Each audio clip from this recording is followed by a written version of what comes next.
Alô amigos, alô amigas, nosso bom dia, sejam bem-vindos aqui ao nosso canal Toca do Leão, com esse amigo Leão Borges. No nosso cafezinho habitual dos domingos, eu ofereço aí a você um cafezinho quente, gostoso, e aqui umas coisinhas na nossa mesa. Aceite o bom grado que você tem aí e vamos compartilhar essa oportunidade, esse momento precioso das nossas vidas.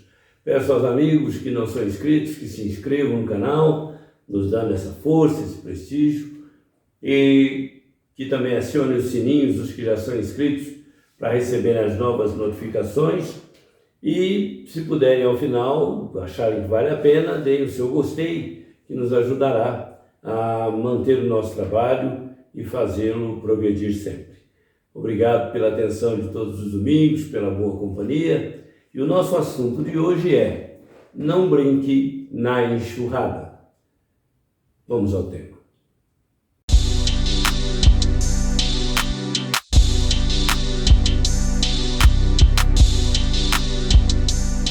Uma das coisas do meu tempo de criança que eu mais gostava de fazer, e a contrário senso, porque meus pais viviam sempre dizendo que aquilo era perigoso e coisa e tal, era brincar na enxurrada, quando chovia na nossa cidade. Chovia lá pelo nosso lado, as ruas eram de terra, no nosso pedaço ali, nos nossos quarteirões, e a água ia levando as laterais da rua, ficando apenas a parte central um pouco mais intacta, mas as laterais dos passeios para a rua ficavam cheios de buracos.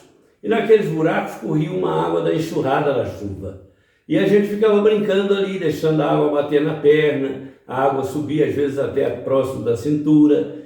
E um belo dia meu pai está chegando do trabalho, era um sábado à tarde, e ele nos repreendeu por aquele hábito, minha mãe já havia falado várias vezes, mas a gente sempre burlava a vigilância dela, mas meu pai nos flagrou, eu, meu irmão, mais alguns amigos, brincando na enxurrada, debaixo daquele temporal, e a enxurrada, a água batendo nas nossas pernas, e a gente achando aquilo uma delícia, Então, meu pai chegou e logo nos repreendeu: meninos, saiam da chuva, não fiquem na chuva, pode cair um raio em cima de vocês, saiam daí, vão para dentro, vão se proteger dentro de casa.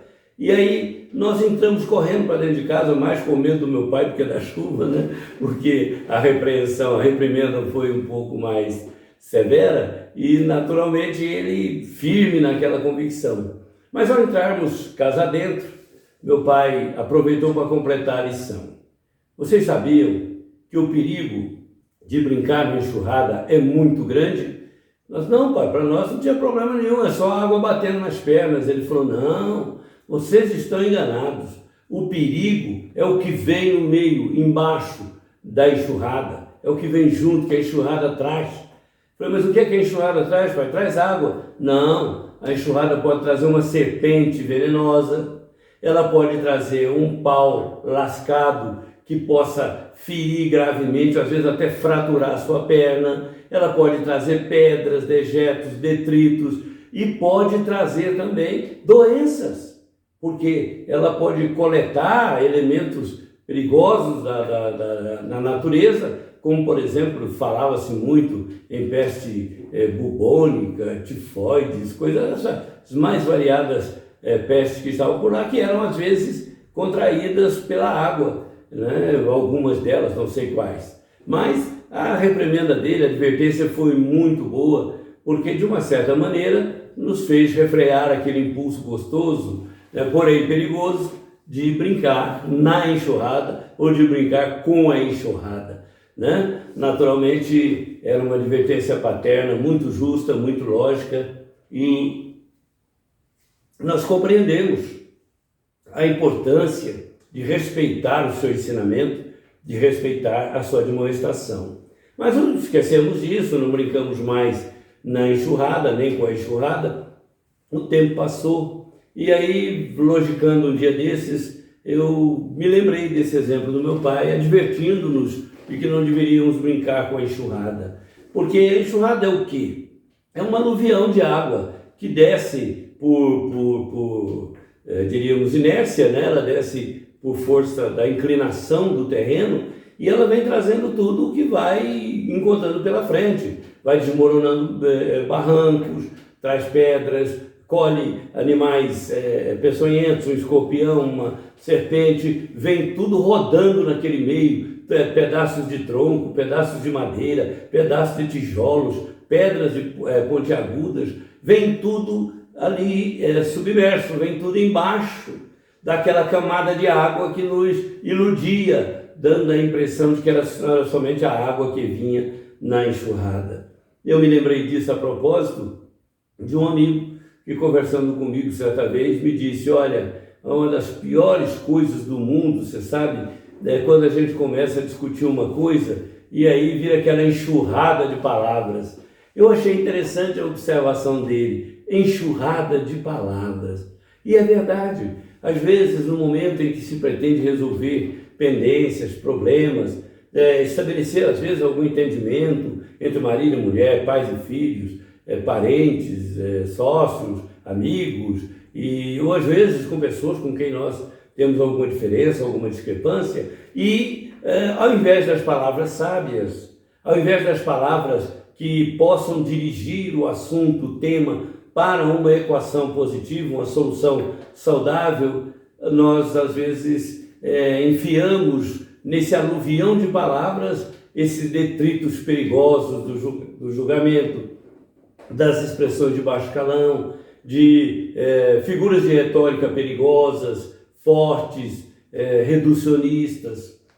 E essa enxurrada de palavras, dizia o meu amigo, impedia que ele estabelecesse um diálogo salutar na família, porque sempre que havia uma conversa qualquer sobre um assunto relevante, um assunto importante, as agressões recíprocas se estabeleciam e naquele aluvião de palavras, naquela camada de palavras que vinham submersos ou às vezes ali misturado nelas todos esses detritos, todos esses elementos perigosos, né? Palavras que feriam, palavras que machucavam, posturas que também causavam insatisfação, dor, sofrimento. Lembrei-me disso porque, de fato, no jogo de palavras, muitas vezes o que está na superfície é uma coisa, mas o que vem trazendo, submerso nesse aluvião de expressões, força de expressão, figuras de retórica, né? Vem também sentimentos nocivos, sentimentos ruins, julgamentos, ameaças de toda a natureza. Então me lembrei do meu pai, já falecido há 30 anos, que me ensinou em determinado momento para ter cuidado com tudo aquilo que vem submerso nas conversações, nas observações, nas atitudes, nas escolhas. Muitas vezes fazemos escolhas aparentemente interessantes que guardam submersas em si mesmas consequências desagradáveis para o futuro. Quantas atitudes não são tomadas, às vezes na intenção de obter um resultado, e depois se revelam para nós verdadeiros acidentes, né? Acidentes legais, acidentes morais, acidentes espirituais, por que não? Sem contar os acidentes emocionais. E nós precisamos, tanto quanto possível, aprender com isso. A não brincar nem com e nem na enxurrada. Seja enxurrada do que for, enxurrada de conceitos, enxurradas de opiniões, enxurradas de ameaças, enxurradas de riscos. Nós temos que estar atento àquilo que está escondido, aquilo que está por detrás da força de expressão, aquilo que vem oculto e que pode nos causar acidentes das mais variadas naturezas. Essa lembrança serve muito a propósito nesses tempos em que nós estamos em vésperas de política eleitoral, em que a enxurrada de julgamentos, de agressões, de acusações, a enxurrada de comentários, argumentos, acabam às vezes escondendo problemas sérios que levam à inimizade, que levam à falta de respeito, que acidentam as pessoas afetivamente. Não é incomum e não é pouco também o que acontece nas famílias. Tem famílias que estão conflagradas por conta de religião, algumas outras por conta de esporte, o futebol, por exemplo, e por que não da política. E às vezes é tão banal, é tão estranho e é tão ruim essas coisas que basta uma conversa amistosa, amena, e nós já estaremos discutindo, altercando, proferindo palavras em alto tom, né? E, sobretudo, palavras ou julgamentos que machucam, porque estavam ocultos, estavam submersos nesse aluvião de coisas que às vezes acontecem a partir de uma simples observação ou de uma simples conversa.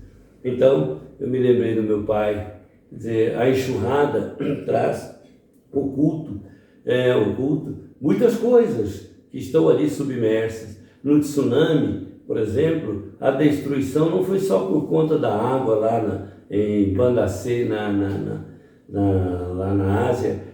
Aquele tsunami, o tsunami do Japão, destruiu coisas monstruosas, gigantescas. Por quê? Porque por baixo daquelas ondas de água vinham os detritos, os dejetos, os objetos, as coisas que estavam ocultas ali. E a destruição maior era causada exatamente por isso.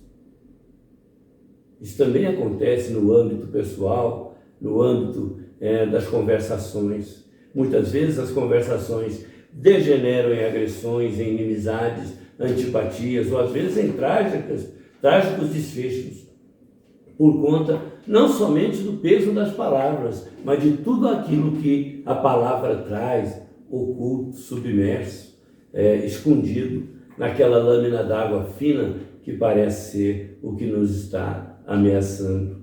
Então eu me lembrei, porque era um hábito ingênuo nosso de brincar na enxurrada. Víamos lá pregos enferrujados ao final da chuva, ficava uma areinha meio escura, pedaços de ferro, pedaços de vidro e pregos pontiagudos com ferrugem que podia nos causar ferimentos, tétano e coisa que tal, mas nós não percebíamos até que meu pai nos advertiu. Foi por isso que Jesus disse: perdoai para que Deus os perdoe, para que nós estabeleçamos um diálogo bom, né? Quando o perdão permeia uma conversa difícil, ou um entendimento que se busca, ele é essa linfa pura que suaviza tudo e não tem oculto nenhum objeto contundente, perfurante, cortante que nos possa lesionar. É sobretudo o bálsamo abençoado para cicatrizar uma ferida de desentendimento, de inimizade, coisa do mesmo raiz. Nós observamos que quando Jesus dizia que com a mesma régua que medíssemos os outros, com a mesma medida com que medíssemos os outros, nós seríamos medidos, nós seríamos avaliados, nós seríamos julgados. Sinal de que não há, sobretudo nessas situações, nenhum tipo de atenuante para a agressividade que vem submerso no jugo das palavras, né? Então o sentimento de amor há de estar permeando as nossas ações. Por isso disse Jesus: fazei pelo teu próximo aquilo que você gostaria que ele te fizesse. No momento da conversação, atacado pela enxurrada de palavras, refreemos, peçamos um tempo, façamos uma oração, saiamos da crise do cenário, ainda que por um pouco, para podermos nos preservar daquilo que vem submerso no aluvião de palavras, na enxurrada de conceitos e de considerações, ou de desconsiderações, melhor dizendo. Então, nós estamos nos lembrando hoje que é um tempo, assim diríamos, de muita verborragia, para pouco rendimento, pouco proveito, despendendo palavras e palavras e palavras e conceitos e conceitos e conceitos.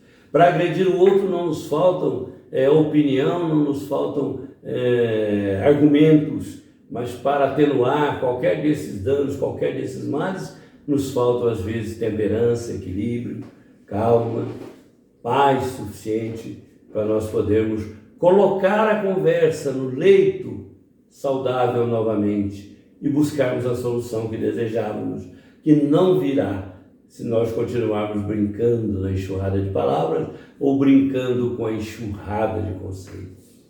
Na vida moderna, a internet está aí, a gente vê altercações e contendas se repetindo, às vezes exaustivamente, com os piores conceitos, as piores opiniões de uns a respeito de outros. Porém, há um espaço para que nós possamos contemplar a chuva, observar a água correndo pelo leito da rua ou pelo leito da vida, levando algum nutriente de um lugar para o outro, embora às vezes possa carregar um conceito ou outro, um objeto ou outro no seu seio. Mas, de verdade mesmo, nós precisamos, tanto quanto possível, trazer para a prática das nossas conversações, das nossas discussões saudáveis, aquela recomendação do Cristo, de que nós tivéssemos pelo outro amor suficiente para respeitá-lo nas suas opiniões, posições que tais, e para que também busquemos o respeito para as nossas. Jesus continua sendo essa baliza de luz que nos ajuda a nos comportarmos em qualquer cenário da vida, debaixo das tempestades, das dificuldades relacionais, debaixo do aluvião de palavras ou, sobretudo, dentro de um clima de paz e de harmonia que só nós podemos nos proporcionar. A advertência do meu pai me serve ainda hoje, que quando as palavras são mais densas do que os conceitos, quando as palavras são mais agressivas, são mais doloridas do que saudáveis e salutares, nós estamos brincando na correnteza de uma enxurrada e corremos os riscos de sermos acidentados de uma maneira ou de outra. Para termos sucesso e êxito nas nossas boas conversações, busquemos Jesus e a sua paz para o nosso coração. Que Deus nos abençoe e nos dê a sua paz. Espero que essa reflexão nos ajude a pensar nesses tempos de muita palavra e de pouco amor, que nós possamos ter mais amor do que palavras. Que Deus nos abençoe, nos dê a sua paz. Obrigado aí por tudo que você me ofereceu. Eu te ofereci o que eu tinha aqui. Feliz compartilhar contigo tudo isso. Até o nosso próximo vídeo. Que Deus nos abençoe.